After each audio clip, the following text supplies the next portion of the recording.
welcome all our guests who are here today. I know we do have some guests.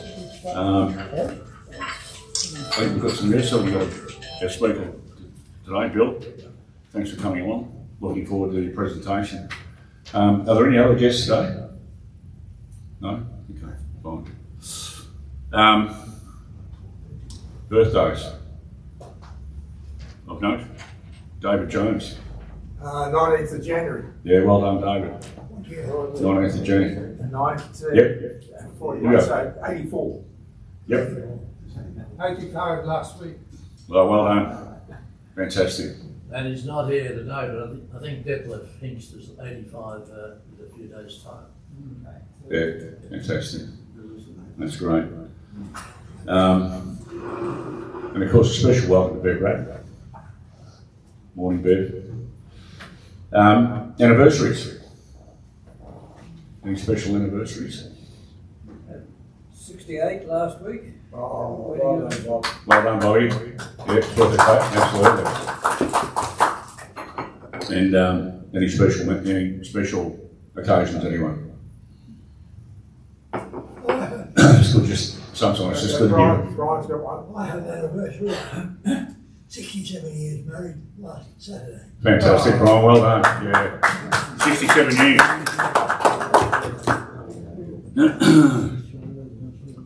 Okay, all right, well, with that, we'll move on. I'm calling the Vice President for a roll call. Oh, cool. All right.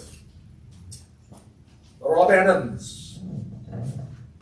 Peter Bedford. Apology for Peter. Noel Benton. Bert the Barryman. Yes. Bruce Fazant. Yes. Ted Breer. Present. Philip Carter. Michael Doherty. Yes. John Doherty's here. Len Edwards. Apology for Len. Robert de Urbacher. I'm here. Alan Evans. Present. Brian Fitt. Yeah. Mick Francis. Apology, Mick. Sorry. Bob Frensham. Noel Griffiths, that'll be an apology. Apology. Frank Henning. Apology. Bob Hill. Good on you, Bob. Bob's here.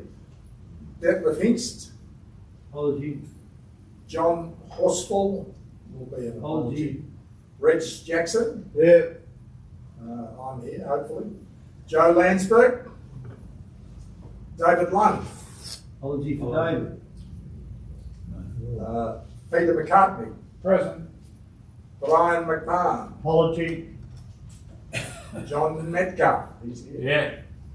Gary the Papworth. Yes. Dr. Graham the Rutten.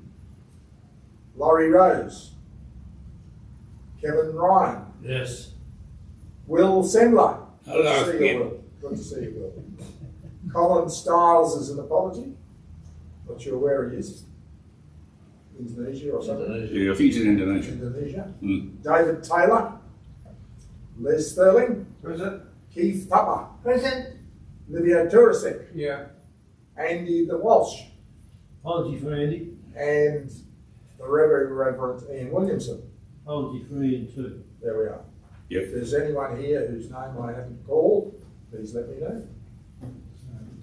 Thanks, David. Thank you, Mr. President. The Secretary's away. I think he is in Indonesia. I think he'll be here for the next meeting. But David might say something about the AGM a bit later on in the meeting. But he's done a fantastic job. I think we'd all endorse. He's been a wonderful secretary, but he's going to go missing for a couple of years. He's got some personal stuff he has to sort out, and I think he'll remain a non-active member, but he'll have a leave of absence for a couple of years. So, whilst I'm looking for a secretary's report, we're not going to have one today. We certainly are looking for a new secretary if we can have one on board. And as I said, David might have something to say about that later on, about the AGM and elections and so forth. So we don't as such have a secretary's report, but we might have a report from the man who holds the purse strings. Kevin? Thank you, Mr. President. We have $1,750 in the bank. And anybody who meticulously takes note of what I say each month about how much money we've got will know that that's around $110 less than what I reported on last month. And that's because one of our members paid too much for the Christmas function and he got a refund. So $1,750 in the bank. Wonderful. Okay. Thank you. Dr. Ratton? I might come out, I've got a couple of things to say. Absolutely.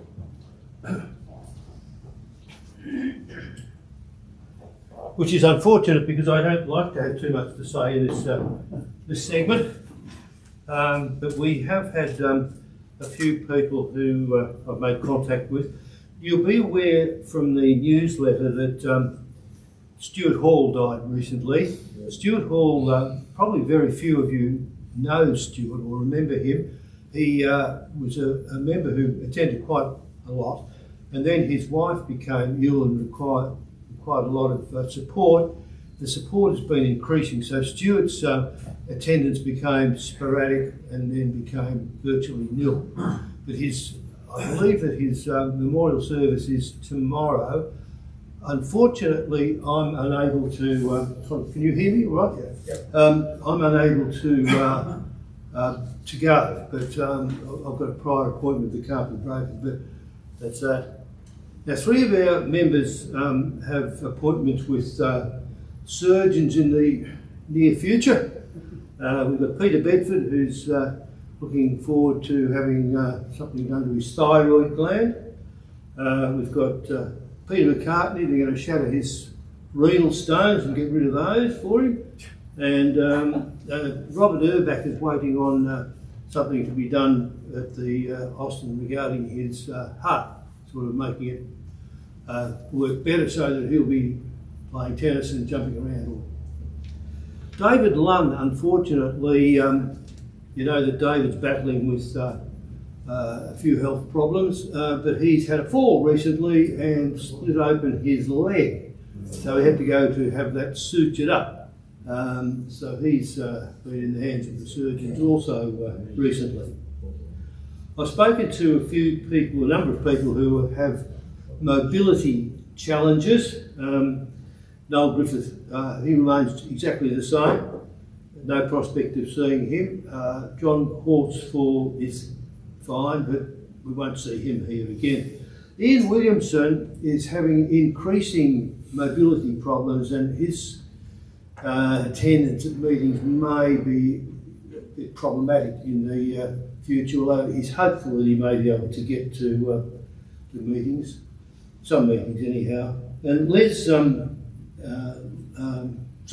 Edwards, he's just had a stint in rehab, and he feels a lot better after that, and is hopeful that he might be able to come to meetings again soon.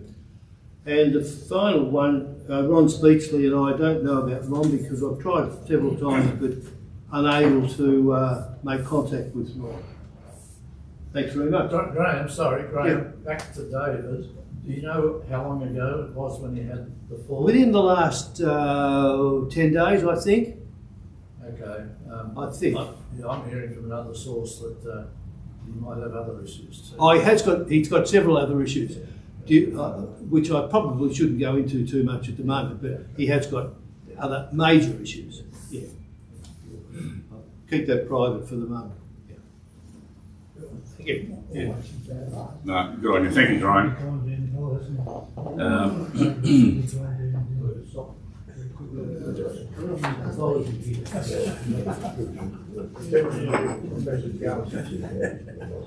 We don't have an activities report as such today,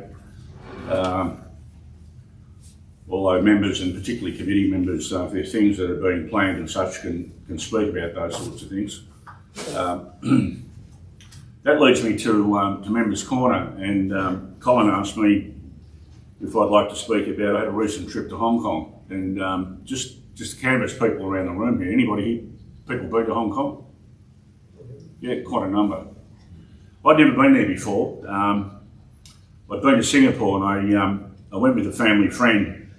She was a very close friend of my late wife's, and the plan had been that the three of us once Marie recuperated, we were going to go somewhere. Anyway, my friend Marina and I decided she'd never been to Singapore, and I hadn't been to Hong Kong. So that's what happened. We went to Raffles, and I must say I've been to Singapore before. I'd never stayed there, but I did stay there this time, and having stayed there once, it's not cheap, but it's a wonderful occasion. And I guess there'd be people here who've been to Singapore, and particularly might have been in the room where you stomp peanuts into the ground, the long bar there, and where you can have a Singapore sling.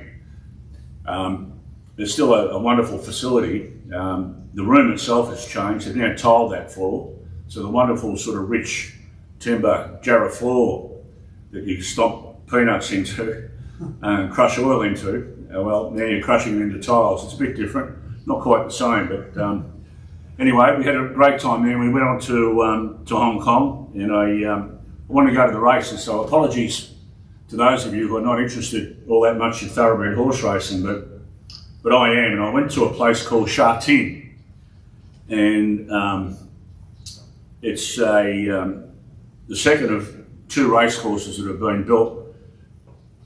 Earlier in time, there was one built at Happy Valley, a place called Happy Valley. I never went there, but Sha Tin is not on the island itself. It's in the sort of Kowloon, or near it's got its own district, but it's on that side of Hong Kong, and it's an unbelievable place. If you've been to Flemington and you go to Sha Tin, I don't think there's any comparison. The track itself's got a circumference of 1900 metres. The straight, Moonee Valley Straight, I think is 173 metres. The straight length at Sha Tin is 430 metres. It's a bloody long way when you're a tired horse, I suppose. The track width, 30 metres, and they race the Sydney way of going, if you like, the clockwise way of going, the reverse of Melbourne. And generally they race over distance from 1,000 metres to 2,400 metres, which in the old Imperial is a mile and a half, the Caulfield Cup distance. It's a flat galloping course. As I say, it's right-handed, and it's slightly uphill from the straight of 430 metres. There's a separate 1,000 metre chute that's used for turf sprints down the home straight, which I'm told often lends an edge to sprinters that can run close to the stand rails from middle to high draws if you're having a bet on the races at Sha Tin. They race generally every Sunday. They race at Happy Valley on a Wednesday. The racing season starts with a 10-race card in September, and that kicks off a 88-meeting program at the racecourse. December is a big month. That's when I went, and particularly there's 4 what they call international races: the Hong Kong Cup, the Hong Kong Mile, the Hong Kong Vase, and the Hong Kong Sprint. They're all Group 1 races, and they attract talent from everywhere around the world, and I mean everywhere around the world. The cumulative prize money for the 4 races is a mind-blowing 95 million Hong Kong dollars. In Aussie dollars, it's about 16.5 million. Yep, it makes one of the richest days of racing in the world. The Hong Kong Cup, I'll just talk about the races briefly. That's run over 2,000 metres, so in the old 10 furlongs. The prize money for that race, Hong Kong, $40 million. Mind-blowing.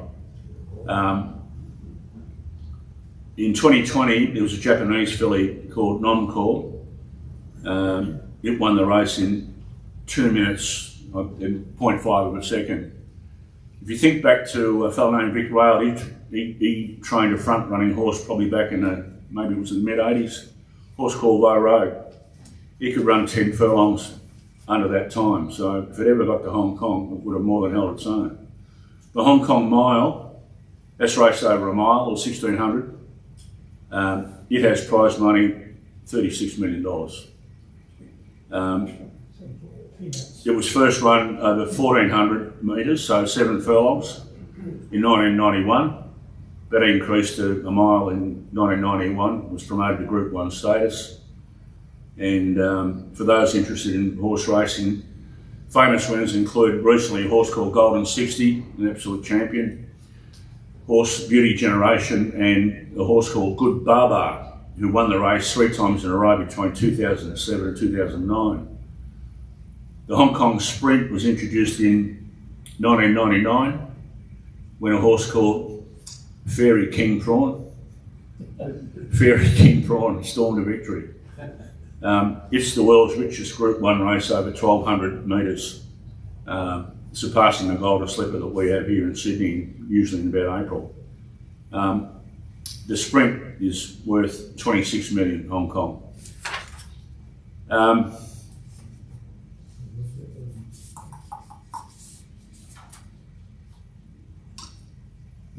As I say, before Hong Kong already had Happy Valley before Sha Tin came along. Sha Tin's a larger track.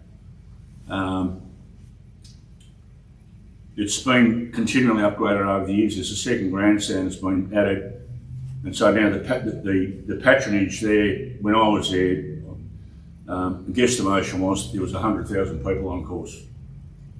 So if you imagine the MCG full on grand final day, that's how many people were at the races that day.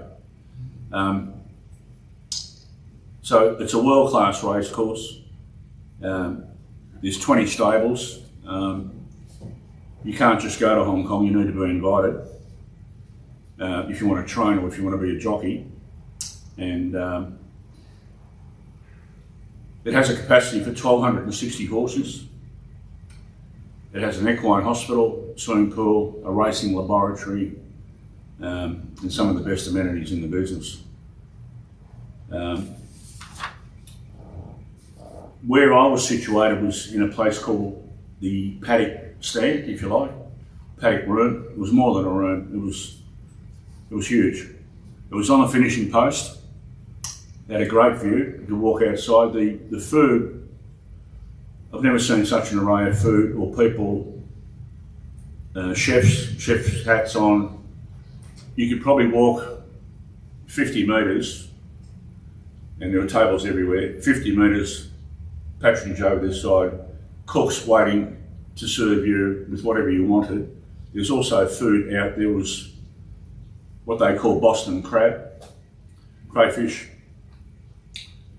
in tubs. Just go and help yourself. Champagne. You want champagne, you could drink champagne all day if you wanted to, beer, spirits, whatever. I mean, you paid for it. It wasn't cheap, but the service was impeccable. Never seen anything like it. If you wanted a curry laksa soup, you could go and have that. If you wanted, as I say, crayfish, if you wanted roast beef, you wanted duck, you wanted chicken, they'd cook it for you if it wasn't already there. It was incredible. Entry to the course, $10 Hong Kong. Pretty cheap. Getting in and out, taxis and Ubers was efficient. I went on a bus, we had no trouble getting in, getting out. It was really really orderly. Would I go back? Maybe not. I think it's one of those things that I think you do. It was on my bucket list. I wanted to go. I think what I didn't like about it can't be helped. I went there the day before the races, so what that meant was I flew from Singapore to Hong Kong. That was about 4 hours. That was fine. Marina and I waited to go through immigration and then to go through customs. We counted out the lines and how long the lines were. We estimated when we got into the line to go through immigration, the queue was about 1 kilometre long. It took 45 minutes to get to the woman who saw us at immigration. She was really quick. She looked at me, she looked at my passport, she did what she did, and I was through. But that's how many people went there. On the way home, of course, we waited a couple of days after the crowd had dispersed and gone home before we came back home to Melbourne. Walked straight in, no problem at all. That was that. So that was my little trip to Hong Kong. And that's my little presentation about Members Corner. Thanks very much. Okay. Now, having said that, it's time for our guest speaker, and I think Brian Fitt's going to We're going to have a song, I think. Oh, the songs, of course. Sorry, Kevin. Sorry, Kevin. How could I forget? All right.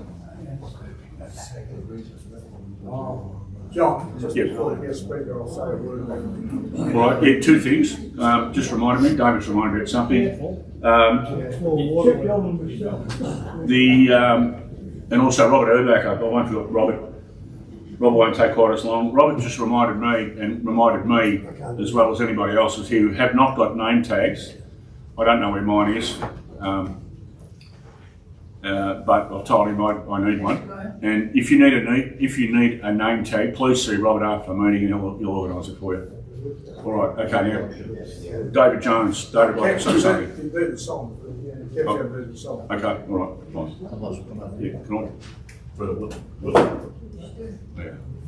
Good. Okay, we ready, Bruce? We've got three songs today. The first one, our guest speaker is going to tell us something about the Second World War. The first song today has a relationship to the First World War. If you were the only girl in the world. Let's go. What number, Kev? 26, number 26. 26, well. Number 26 in the book. Your age. Covered.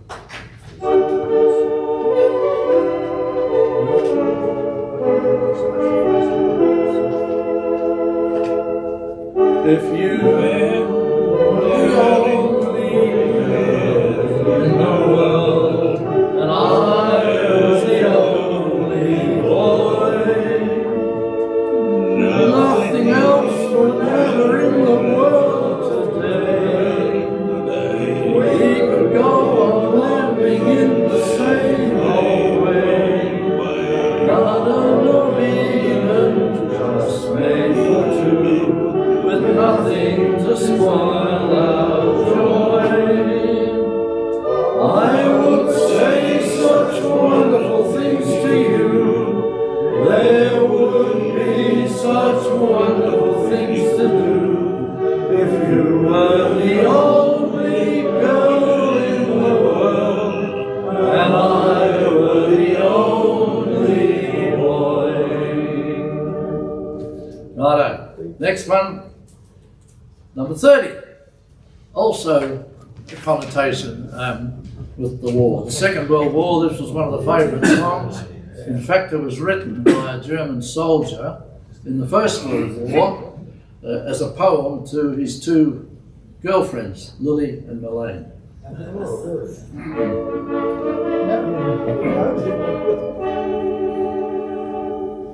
Underneath the lands one by the road's gate, I remember the way you used to wait.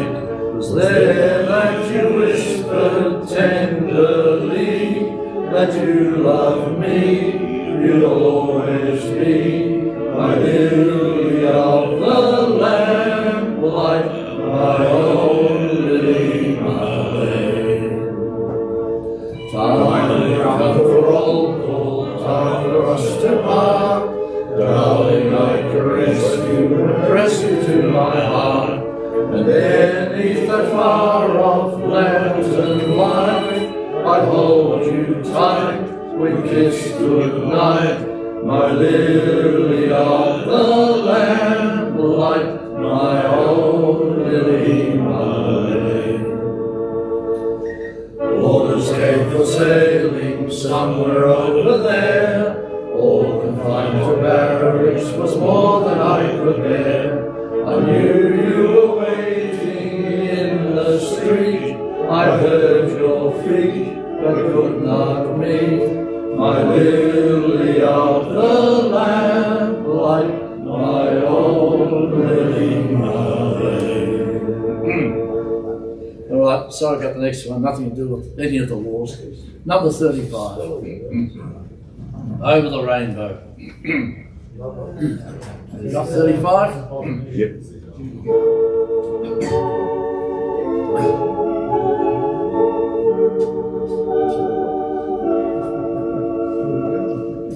Somewhere over the rainbow, way up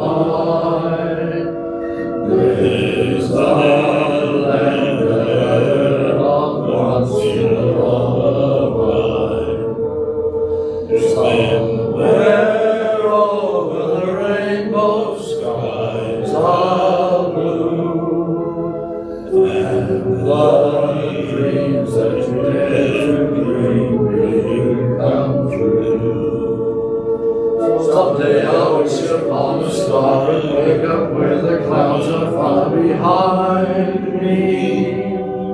Where troubles melt like lemon drops away above the chimney tops, that's where you'll find me. Somewhere over the rainbow, bluebirds fly. Birds fly over the rainbow, why do I come? Happy little bluebirds fly beyond the rainbow, why, oh, why can't I?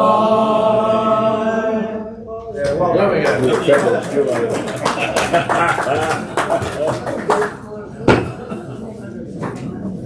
Wonderful.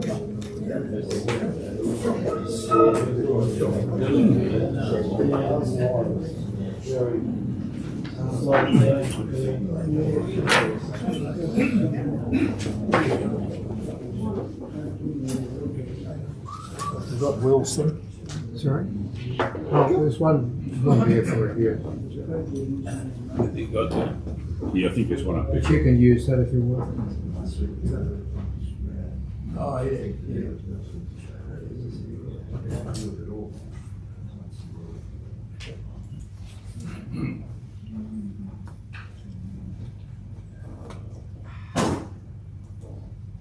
Oh, I've still got this. Give me that, Kev.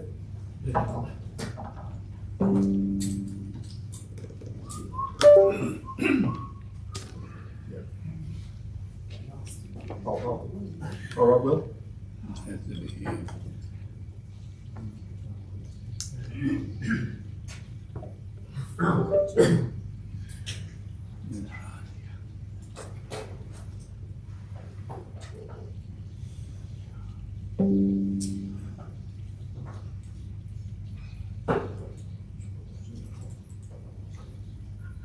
Just put it on. Yeah. Oh, this is-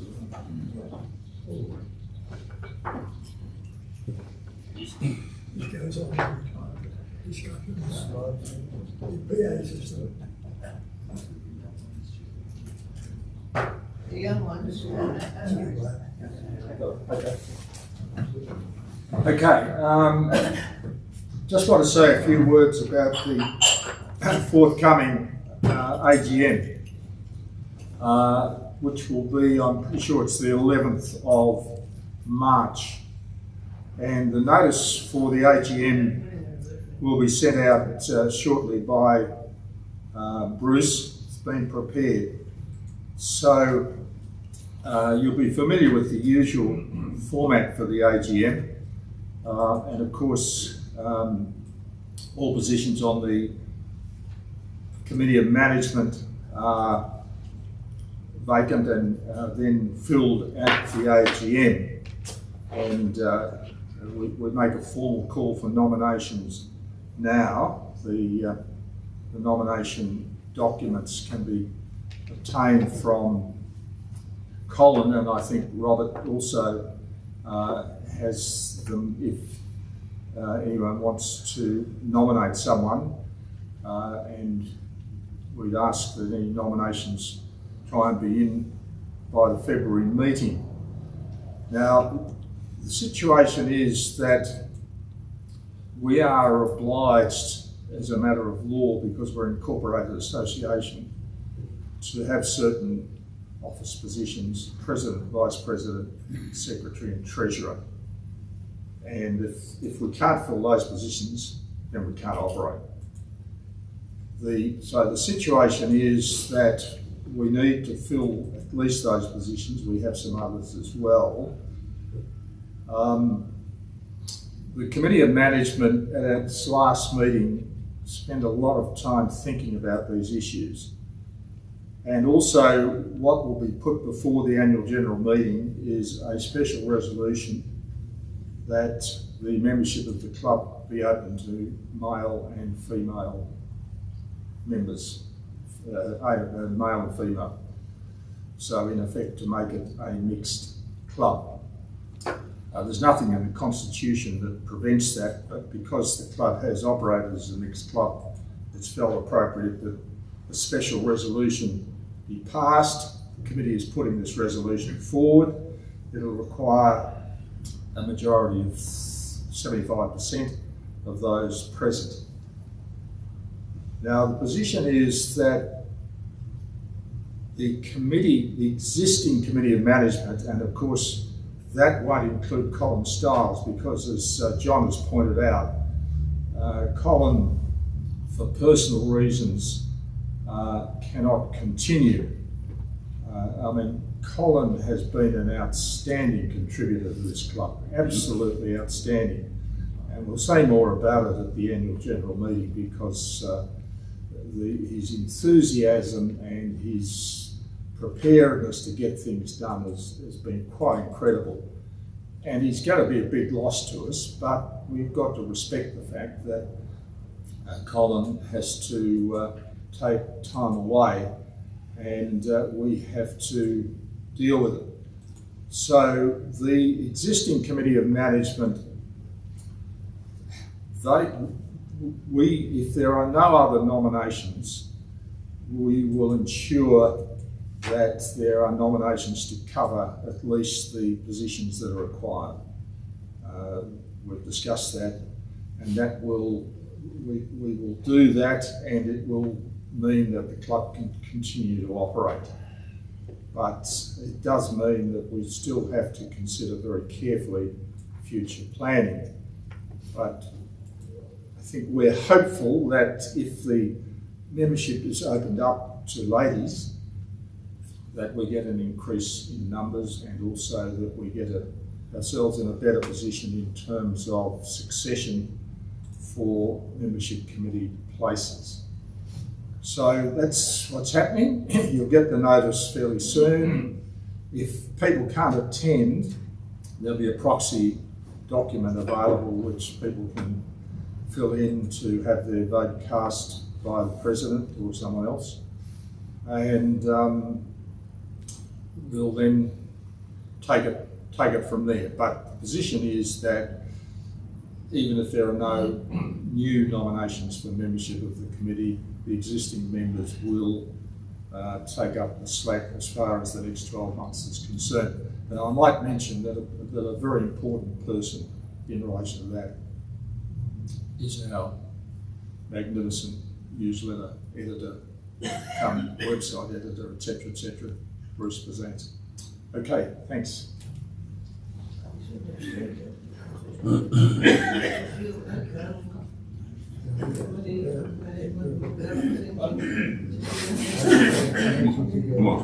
Yeah, okay. Give it to Bill, and we'll ask Brian. We'll put that on Bill, and Brian can give a short introduction to Bill.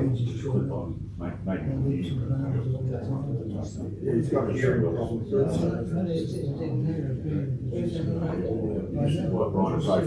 Come up, Bill, please. I'll just have to have a word to Bill about which of these documents he wants to present before he starts to. Yeah, Bruce. Which of these are the ones you want? There's this one here. That's the same as That one there. Yes. this B is the same as that. Yeah, so for example, I can open this one. And we can display that one, for example. We can display it. We'll probably do the other one first. I'll just at the beginning of this. Just talk about sort of some of the books that have been in recently, and then we'll switch into the outline of the actual talk. Yeah, okay. Well, I can leave that off until you're ready. Is this towards the end or partway through? I'll be beginning. Oh, at the beginning? Yeah. Okay. Yeah, Oh, well. yeah. And then once we've switched into this, Okay. So this will be the beginning, and then you won't need to go back to it. You can turn it off and you just yeah. talk. Yeah. Okay. well, we'll leave it on because Oh, okay. yeah. Okay. It's probably a better idea too if we could put one of these on this as a recording for the video. Is that okay? Yep. So just put this onto you.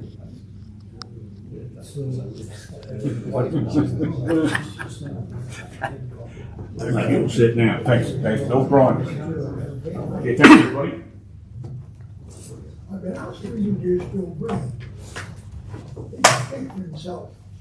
But I will say this. I've known Bill for 50 years. A very knowledgeable man about world affairs. He was professor of history at a Latrobe University, concentrating on American history. He's a very, very knowledgeable and intelligent man, and I'm pleased to introduce him. Thank you. Thank you. Now, is this working? Yep. You can hear me okay? Yeah. Now, I have a bit of a problem with my hearing. I've got hearing aids, and I can't tell if my voice drops too low. So if you can't hear it up the back, just wave your hands or point to your ears or do something clever. Now, I thought I would just start by introducing myself. As Brian said, I was I taught out at Latrobe for 30 years, and mainly in American history. Mainly, I've been to Melbourne University, and then I got a fellowship to Duke University in North Carolina in the early '60s, and that was wonderful. And then came back, and Latrobe was just opening up, and I got a position there, and in the history department, which was a very exciting, very large department actually, and so yes, stayed there. So that was my kind of background.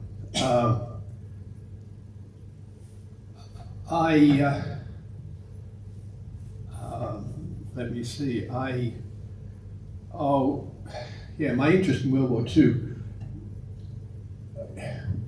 I taught mainly American history.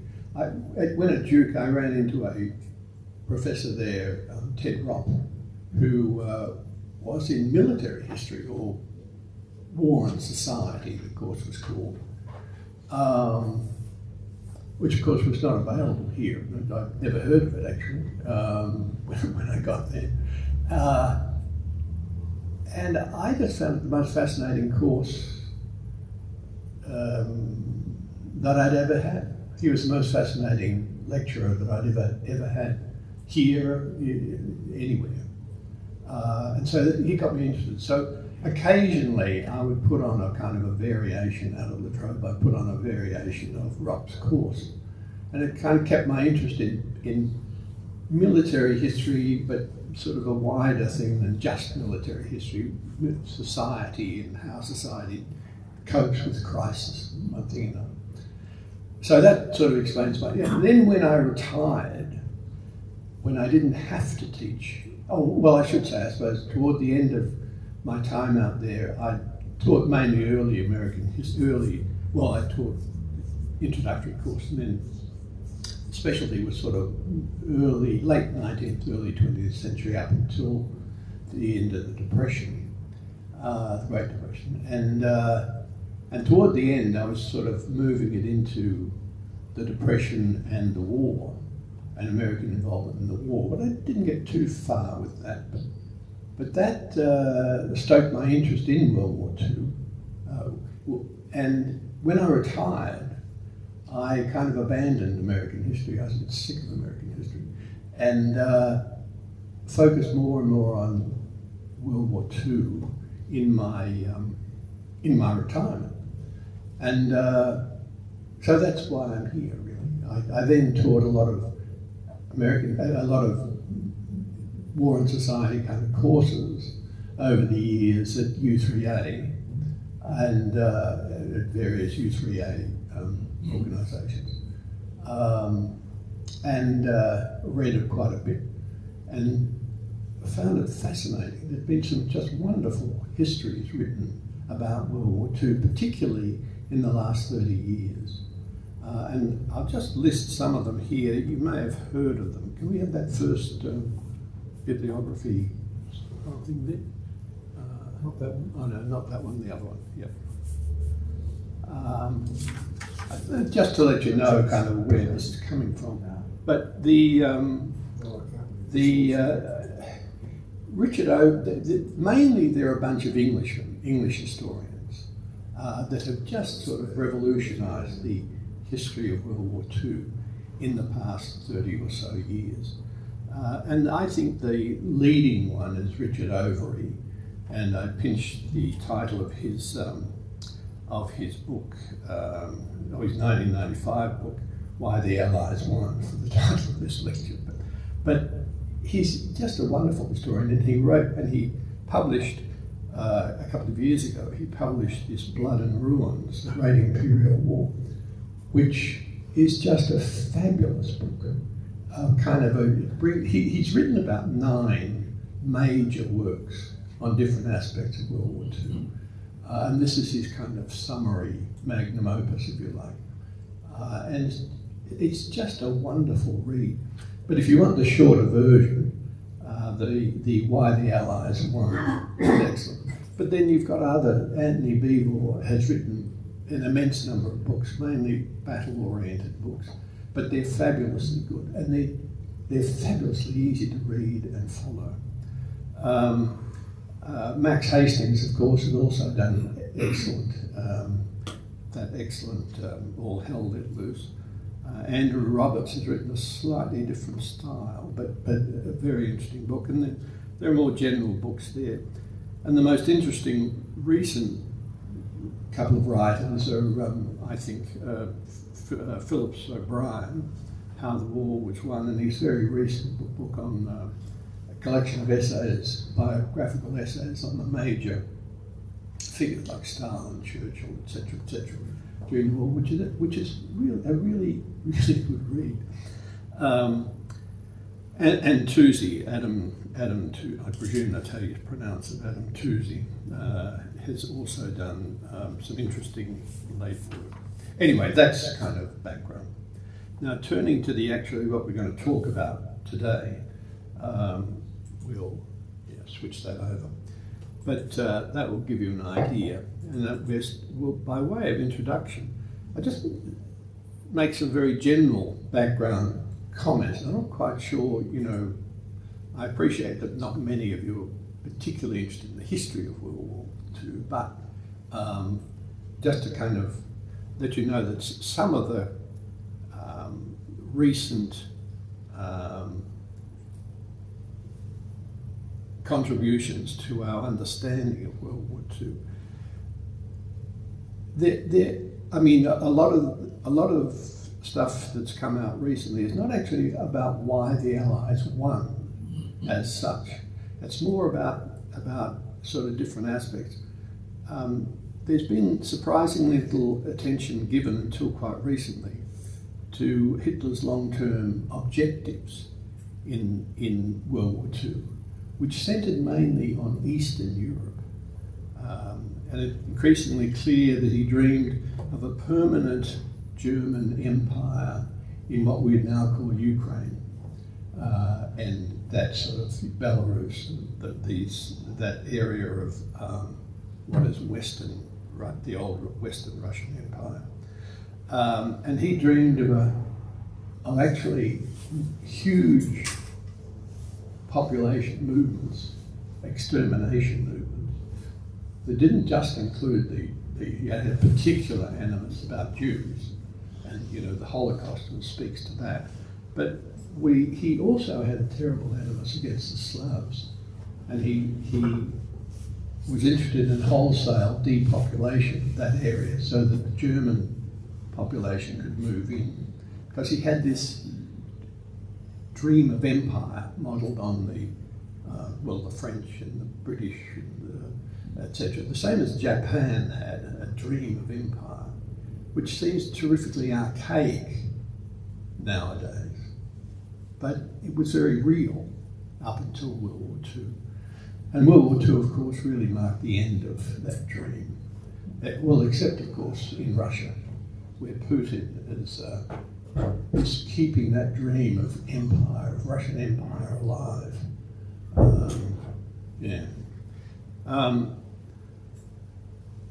The other thing I'd say about the general history, the way historians have looked at World War II, is that there's been an overwhelming look at Western Europe. Now, this comes perfectly naturally because that's where the British Empire Allied armies and the Americans mainly were.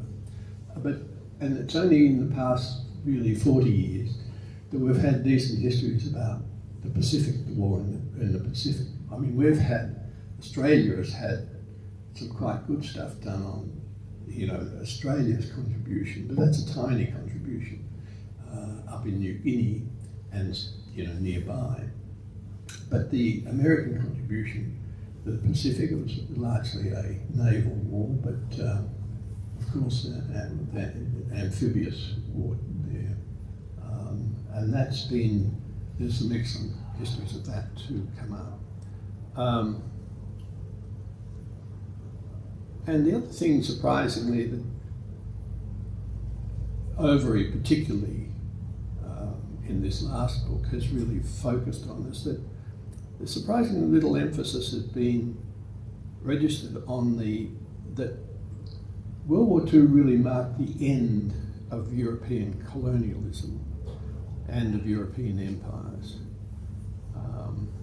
And in the past 25, there's been a greater recognition of the fact that World War II led directly to the relatively quick collapse of all the European empires. The French, the Dutch, the British, etc., etc. And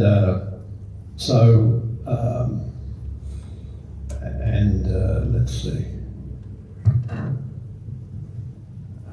Okay. Now, turning from sort of more general discussions of World War II to more focused ones on sort of why did the Allies win? I mean, the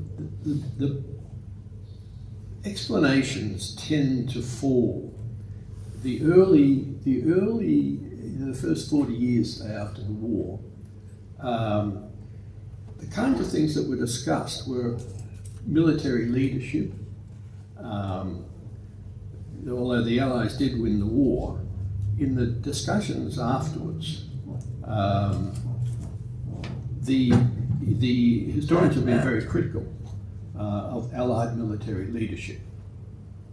They argued that Allied generals were not comparable to German military leadership, generalship. The Germans, of course, did have some outstanding battlefield generals, like Rommel and Manstein and Guderian and these. The Allied armies had some good generals, most of whom thought they were geniuses. One thinks of Montgomery or MacArthur or Patton. They all worked very hard to convince the public that they were geniuses. MacArthur had, of course, had a great his staff was actually a publicity operation. It wasn't really a military staff. But anyway, now the historical consensus remains that the Allied generalship was quite good, but it wasn't outstanding. They all had huge egos and had difficulty working cooperatively. More recent histories have questioned some of the detail, but have really endorsed the general point that Allied battlefield leadership was on the whole good, but not great. The other thing that came in for criticism a lot of criticism in the first say 30 or 40 years, were the Allied armies. In that period, the historians tended to argue that all the Allied armies were very inferior to the German product, to the German army. which had lots of initiative, lots of ability to move quickly and exploit opportunities, etc., etc. Again, these comments were probably accurate enough, but I would say they apply particularly to the early phases of the war rather than to the later stages. And we'll get to that in a minute or two. There was, and there remains, a general consensus among the historians that the Allied senior leadership at the politico-strategic level, geo-strategic level, was high quality. Churchill, with all his quirks, Franklin Roosevelt, and their top military advisors like General Alvin Brooke, General George Marshall, and General Eisenhower were actually quite outstanding. Stalin, the other great sort of allied, remember we were allied to after Germany invaded, but Stalin, of course, was as bad a military leader, a leader of the Soviet Union, as Hitler was. Hitler was dreadful for interfering with his generals and thinking that he was a genius and could do it all. But Stalin was just as bad for the first 12 or 18 months until he recognized his limitations and stepped back from trying to direct the military side of it when he realized he was almost too late. It was within, the Soviet Union was within a hair's breadth of collapse. But he did, and he turned it around, and of course contributed enormously. The Soviet Union then contributed enormously to the eventual success of the war. And like Churchill and FDR, who really did try to stay out of military decisions as much as they could. And Stalin was helped by the fact that Stalin, of course, had purged, along with the various purges in the 30s, he purged just before the war in 1937-39. He had purged the army, the Red Army, and wiped out about half of its total officer corps, including about 50% of its senior officers. So it's remarkable that in fact the Red Army had really quite good generals with Zhukov and Rokossovsky and Konev. And they all kept kind of the Great Alliance going and eventually were able to win the war.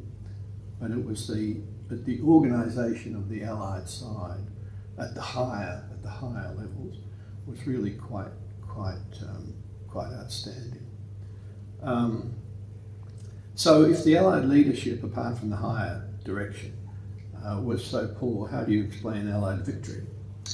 Well, the Russians, of course, a lot of historians, and particularly in the early phases, when I say the early phase, the first, up until really probably the end of the 20th century, historians emphasise the economic power of the Allies, the idea that victory was determined by the immense economic resources of the Allied economies, especially, of course, the United States, rather than Allied military prowess.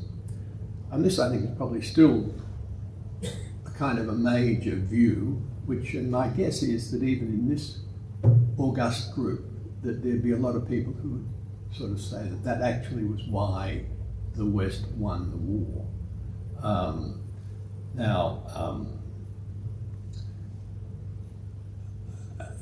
The idea of having numerical superiority in materiel, of course, can and often does be very helpful.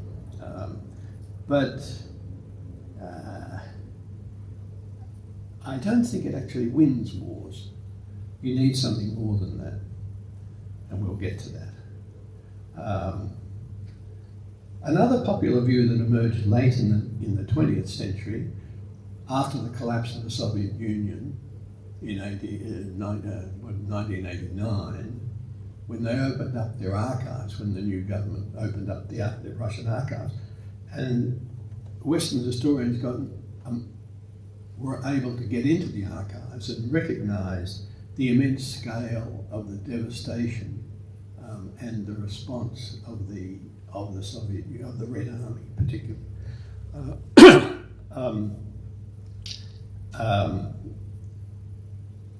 That led to a kind of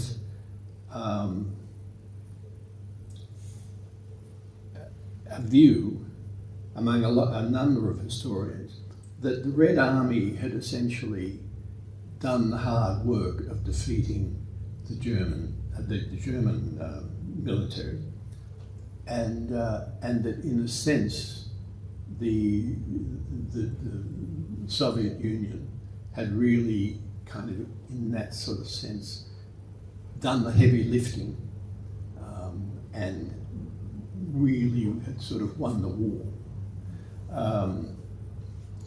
Now, it's certainly true that the scale of casualties and human suffering in the East was beyond comprehension.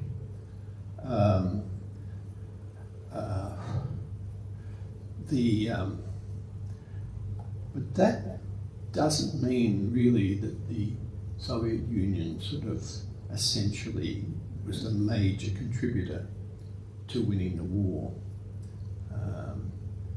The Red Army certainly contributed to that victory in a major way, but without US and British support, they would certainly not have beaten the German army. The possibility, of course, of a separate peace between Russia, between the Soviet Union and Germany was, of course, a constant fear in America and in Britain. Turning now to kind of more recent explanations, which tend to emphasise innovation and adaptation. And here, I think making the case that the Allied armies, the reason for the Allies winning, is really a lot to do with the fact that they were better at innovation and adaptation than the Axis. Wars, of course, are usually won on battlefields, and weaponry is extremely important. Most of the key weapons in World War II were introduced in World War I. Most, if you think about tanks and aeroplanes, were not used long enough in World War I to be sure about how best to use them. And in the interwar period, all general staffs and all the armies worked at the problem of how best to use these new weapons, because they come in too late, and they came in really in the sort of toward the end of the war, in World War I. Some general staffs worked on that with more imagination than others. There was a good reason why the German army was so successful in the early years of World War II. In the interwar years, they had recognised the importance of the tank, which, as you know, had been introduced in the last year or so of the war, in World War I. And they had developed both the tank itself and the doctrine on how tanks should be used in battle. In World War I, of course, the assumption had been that tanks would be used to support the infantry. Because remember, up until World War I, all armies were essentially infantry armies, so that everything was oriented toward supporting the infantry. So you had artillery, you had various other things that essentially supported the infantry. And that, of course, that view was entrenched in the armies in the interwar period, so that the kind of revolutionaries, if you want to call them that, who were advocating for real change, were trying to move armies away from an infantry-centric orientation to when they were talking about how to use these new weapons. The weaponry itself didn't explain how best to use it. You needed appropriate doctrine on the use of the weapon, and the kind of the default position was that tanks are used to support infantry, and that was the issue that the German army kind of resolved, and that other armies did not. And the explanation for the success of the German army in the Wehrmacht in the early years of the war. But interestingly enough, it was the Red Army, not the German army, that pioneered armoured doctrine in the interwar period. And they were led by a Russian general, Doherty, who pioneered change in the Red Army in the early 30s.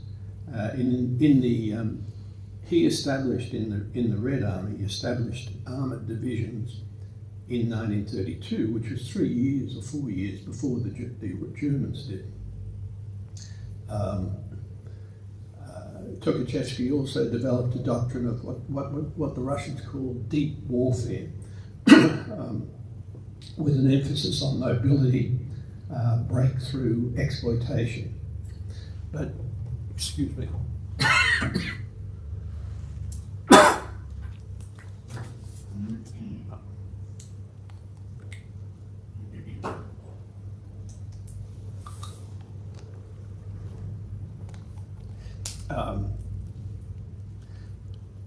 Stalin's purges of the army, of course, included Tukhachevsky.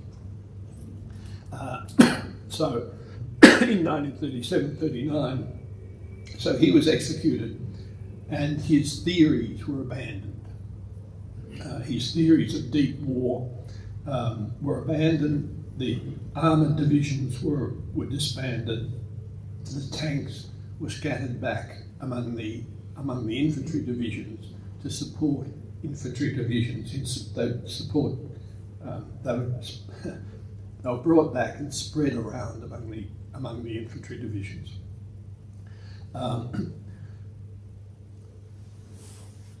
Rather than being concentrated. So it meant that in June 1941, when Hitler turned around and took the Red Army by surprise, and Stalin by surprise, with his invasion, Operation Barbarossa. It meant that the Red Army, which had 17,000 tanks, now they weren't they were 1941 tanks, and the German invading army only had 3,500. But the German army created havoc while the Russian armour, Russian tanks, which had been scattered among the infantry divisions and not concentrated, were destroyed. The British and American armies were also were not very receptive to new ideas during most of the interwar period. The French army had developed superior tanks to the German army and had quite a large number of tanks, but like the Red Army, had them distributed around in the infantry divisions in small packets.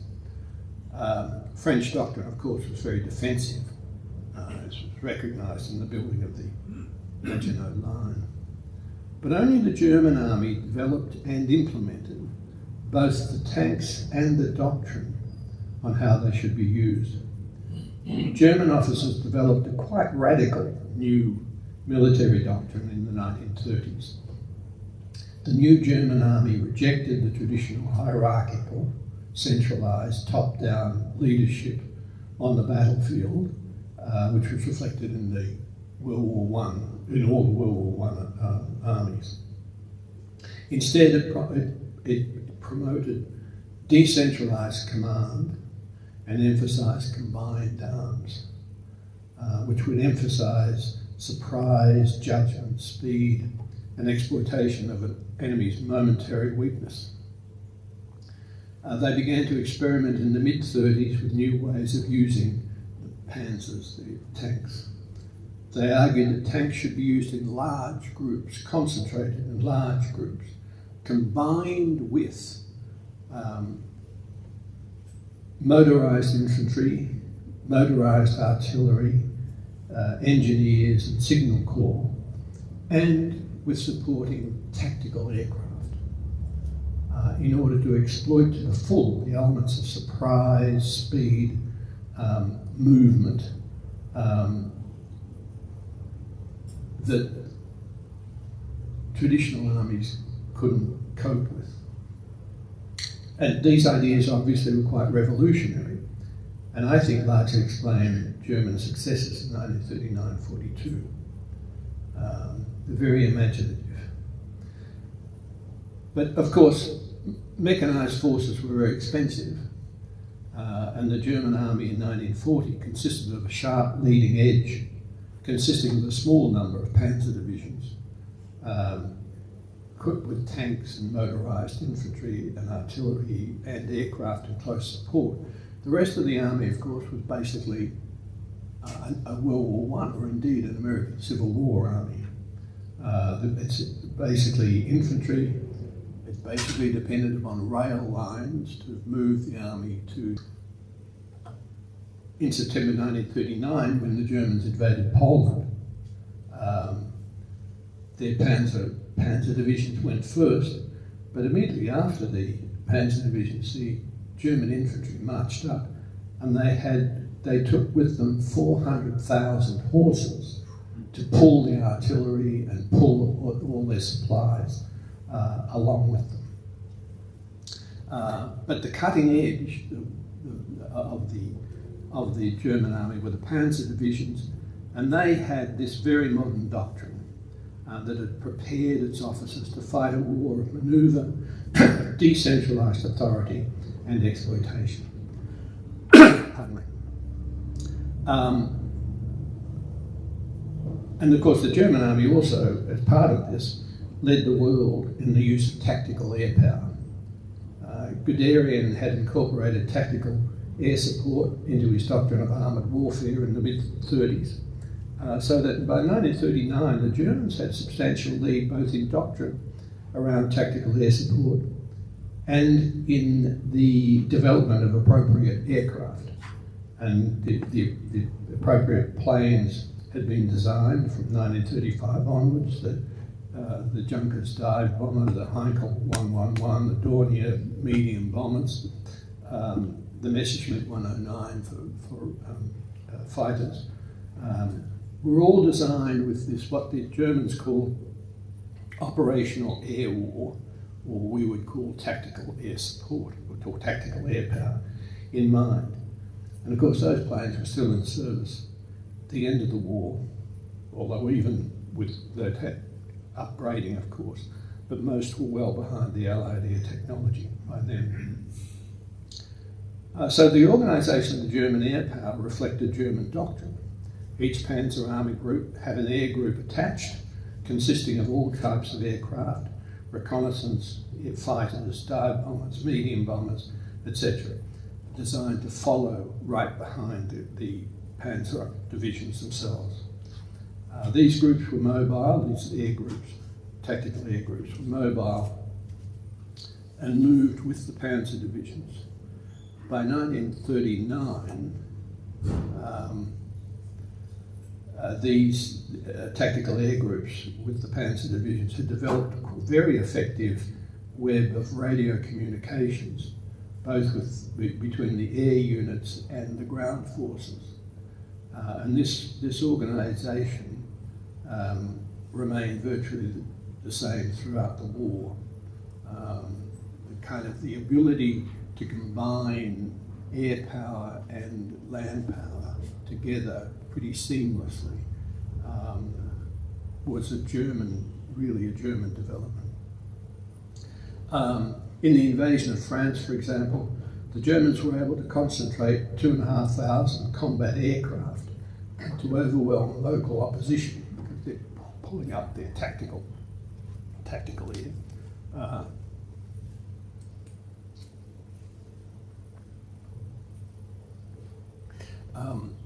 And German ground forces, the panzer divisions, could call up air support within minutes. By comparison, British troops in France in 1940, before and during Dunkirk, often waited for up to 3 hours for RAF support because of there were no adequate communications.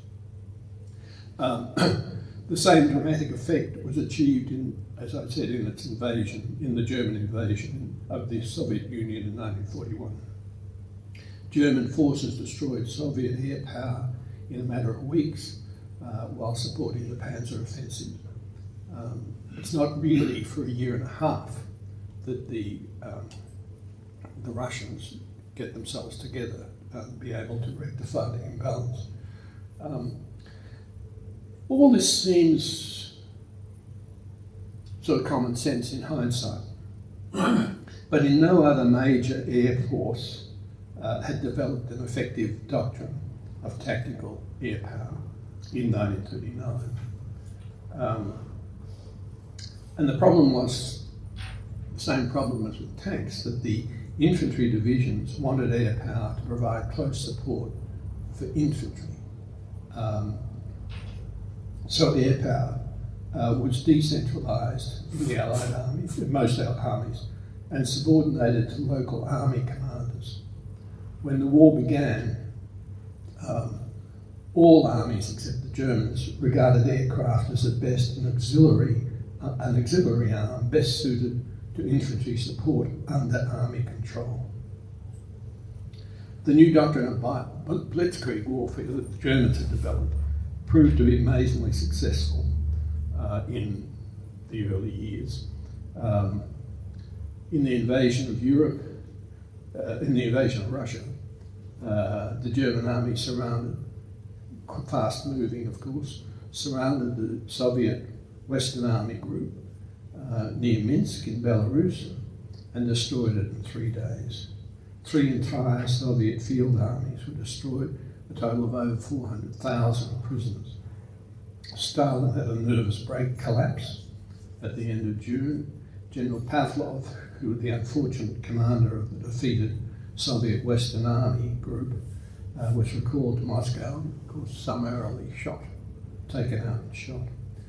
The German army drove into Ukraine, which is, of course, part of the Soviet Union at that time.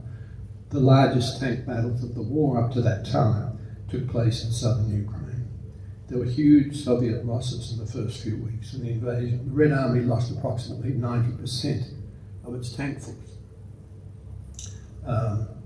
In the Ulman pocket in the south, about 200 or so miles south of Kiev, 110 prisoners were taken. Stalin then forbade any surrender.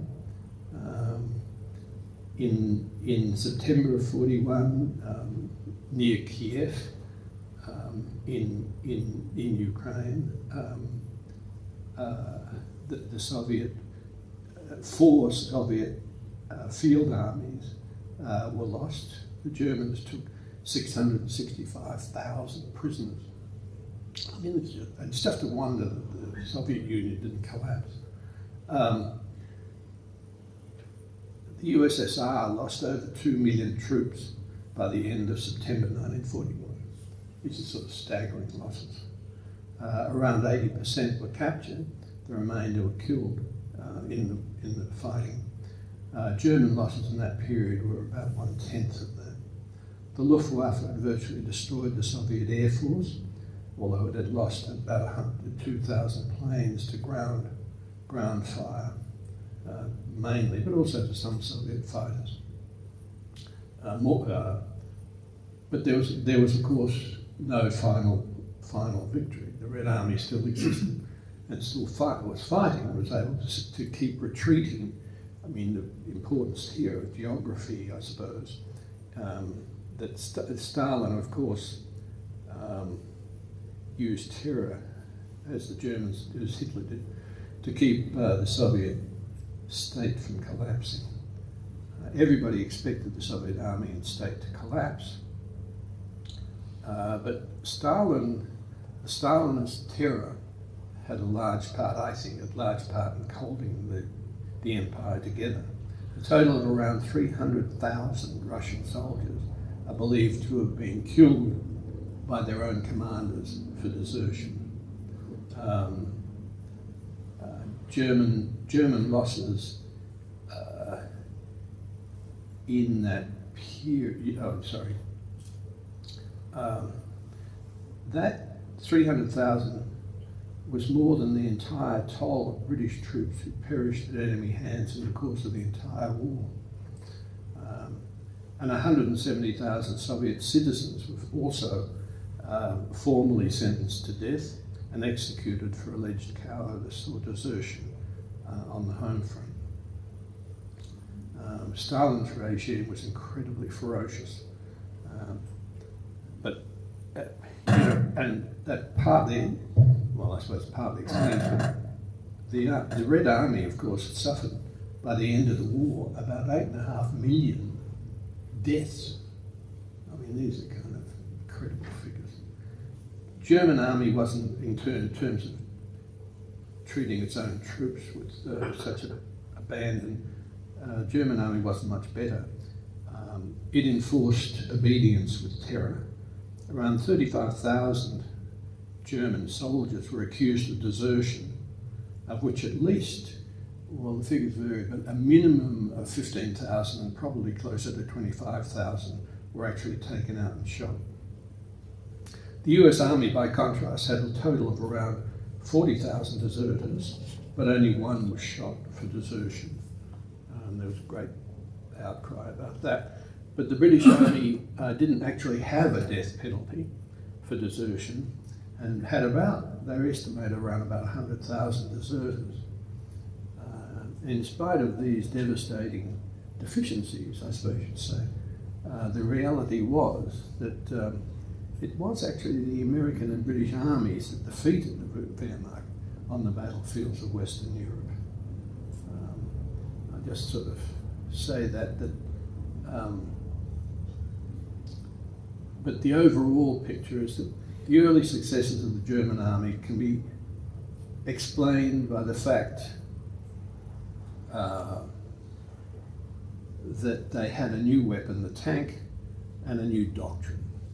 Now, I just realised that we are now almost at 12 o'clock, so I'll just try and wind this up. Sorry, I got carried away there. But what happened there was, of course, that the British, the British and American armies and the Red Army recognised what was going on, understood why they were losing, and reorganised themselves. So they displayed plenty of innovation. The Red Army did it first,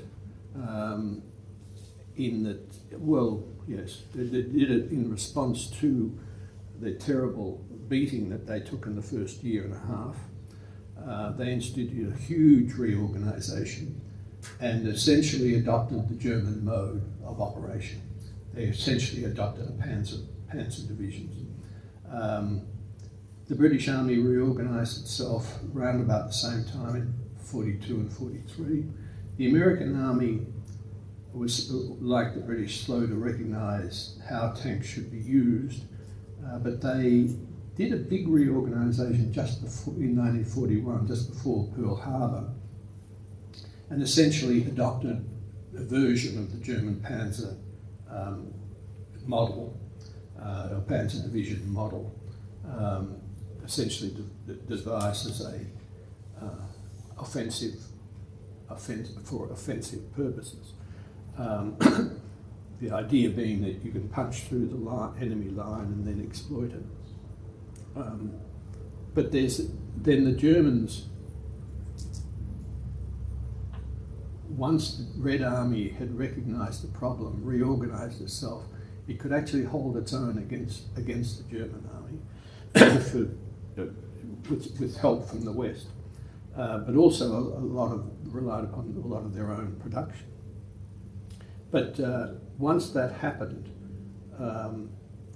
the German army then had to, for various other reasons too, they lost the air power because, I was going to do this, but in fact we're not going to be able to talk about air power and the way in which air power, another big innovation, strategic bombing, the difference that made, and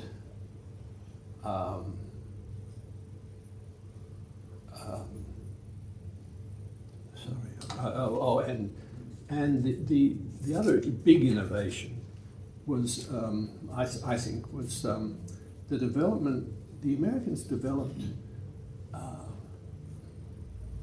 global logistics, the whole science of logistics, mathematics, and one thing another involved, in ways that had never been done before. It was really totally different, sort of, because they're talking about there was a global war. The Americans ran two different wars, one in Europe and one in the Pacific. And to that they needed enormous amounts of supplies, because modern armies, unlike even World War I armies, modern mechanised armies absorb enormous amount of supplies to keep them running. And they did that. They did it, and they managed to create, that involved creating ports, it involved building railroads, it involved enormous range of activities that that had never been done before. And so what strikes me, I suppose, about the war is that on the Allied side, is that the amount of innovation that went on, not all of the innovation was worked. I mean, the strategic bombing, for example, was basically a bit of a disaster, because they couldn't work out what the best doctrine for the big bombers were. They realised that big bombers could deliver a terrific payload, but the question was, what's the target? Now, there's a great battle there, which for various reasons, initially they had to go for city bombing at night because their losses were too big if they stayed at daylight bombing. Americans wanted to stay with what they call precision bombing. But eventually they had to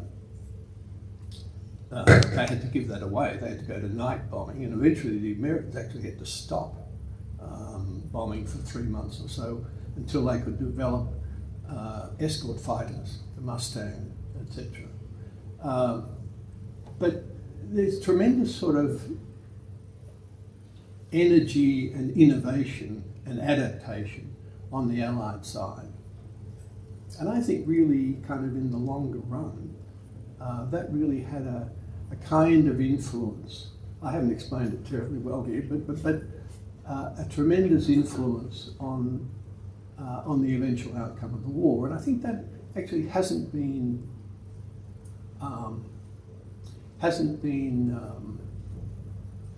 emphasised sufficiently by the historians. I think so we're already over time. I think I better stop here. And I'll be perfectly happy to answer any questions. Thank you. Do we have any questions from the floor for Bill? His excellent presentation.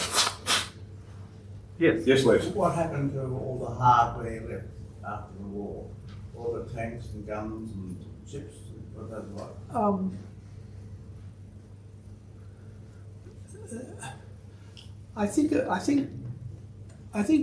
I don't really know. I think most of it was taken up and sort of melted down, if you like, to do the rebuilding, because all the cities and bridges, etc., in Europe had to be rebuilt.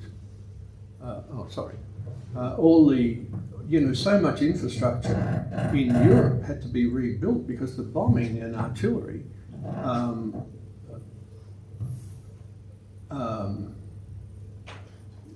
had just caused immense damage. So I think a lot of it kind of got reused in that way. I suspect, I don't know actually. I mean, there are enormous numbers of tanks, and I presume that they were taken back and melted down. That would be my guess. Focusing on air power, and to my mind, knowing very little about it, but just my sort of feeling was that air power was a very key factor in the ultimate result, because the Allies were able to command such enormous air power in the end. Yeah. But but they had terrible difficulty agreeing on a target. yeah, because I understand that. But look, just thinking about the Battle of Britain, what would have happened if they'd lost the Battle of Britain? I don't think anything much would have happened. Would he still have been able to invade? No. Because Germany, unlike, they had a great doctrine for blitzkrieg war with tanks, etc. They had no amphibious doctrine whatsoever. They had no appropriate means to get troops across the channel. They had no plan for, you have to have at least temporary command of the sea, as they say, and they didn't have any chance of getting out with the Royal Navy, because the Royal Navy is still there. I mean, it's just lurking in the wings at the top end of the North Sea and at the bottom end down the Channel, and and there was no way that they could get that, and Hitler eventually recognised that, and he tried to bomb Britain into submission, but again, that was because he wasn't anticipating a war with Britain. He was anticipating a war really with Russia. But and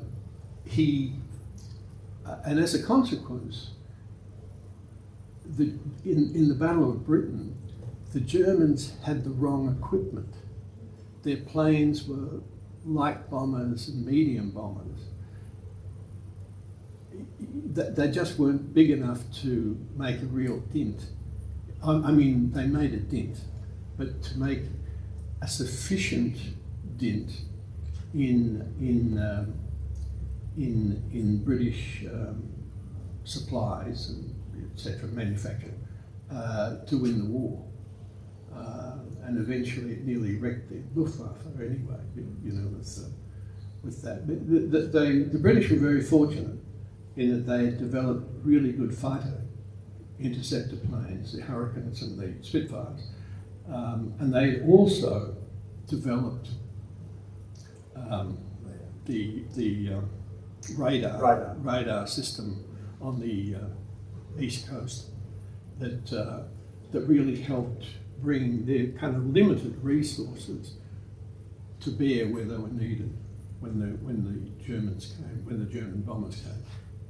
Yeah. So, Bill, I'm just struggling to understand. You just said that Hitler didn't anticipate a fight with Britain. Yeah. I just trying to understand that.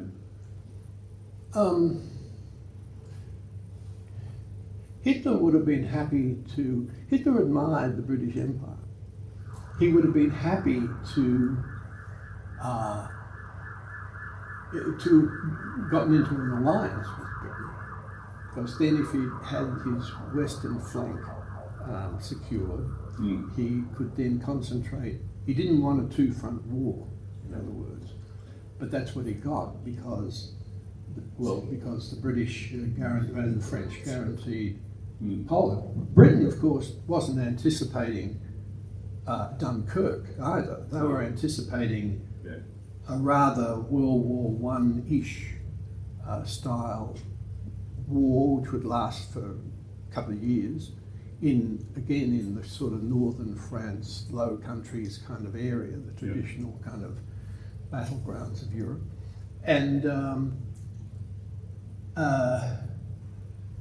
so he was a bit taken, Hitler was a bit taken aback at his own success. And then in a sense didn't know what to do. Because there was a point there during the war when the British, not the British Parliament, but the British cabinet sort of raised the question of, well, now we're, after Dunkirk, they'd left the British Army had no heavy equipment. The Americans weren't in the war. They're standing there like shags on a rock, with really not enough to defend themselves against a proper invasion. But in a sense, the idea of an invasion of Britain, Hitler hadn't thought about it, nor had the German army. The German army was aghast at the idea that they would have to kind of put because they couldn't do it. Amphibious warfare is really difficult. All European armies in the early stages of the war, if you mentioned amphibious warfare, they immediately thought of the Dardanelles and Gallipoli, a disaster. They just didn't want to go there. And it took the Americans, sort of innovative crowd, it took the Americans, particularly in the Pacific, where the US Marine Corps had been working on this problem in the interwar period, and had developed a whole kind of doctrine about amphibious warfare and how do you land an army against a defended beach. Well, remember that the Allies landed, the Americans got quite good at it in the Pacific, and they did it sort of over and over at various islands. But of course the British and the Americans did it in Europe with the Normandy invasion, going against a highly fortified beach, and in fact landing it successfully, although they damn nearly got bounced off it. I mean, amphibious warfare is terribly treacherous. I mean, terrible risk associated with it. Okay. Any more questions? I guess over the years, maybe a little bit at school, American history, and read some books. A lot of them have centred people like Les Carline, Peter Fitzsimons, in recent years. It's sort of more centric to Australian participation. There's different insight today, certainly food for thought about how all this happened. I mean, to think that the Germans went in, where would you get 440,000 horses today, Bill? Yeah, well, exactly. I mean, we forget how... In Hong Kong. Maybe, but extraordinary amount of resource to go and fight a war. I mean, just think, at present day, you think about, Russia and Ukraine and what's going on over there and how long that's been going and the resource attached to that. We're all hoping it's going to end today. Possibly could, but it doesn't seem so. But anyway, fascinating insight today, Bill, and thank you so much for being with us and sharing your thoughts. Oh. Thank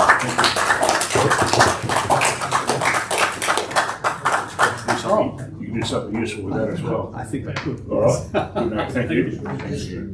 Okay. All right. Okay. Well, I think that's a great note to finish on today. I think for those who are staying behind having a meal, they'll come up shortly and have a think about what David said before, consider in relation to particularly those people who may not have given it much thought, particularly if you haven't served on a committee. Give it some thought. We've got some challenges, but we're going to be determined to work through it, and we will survive. Okay, thanks very much. Medway then from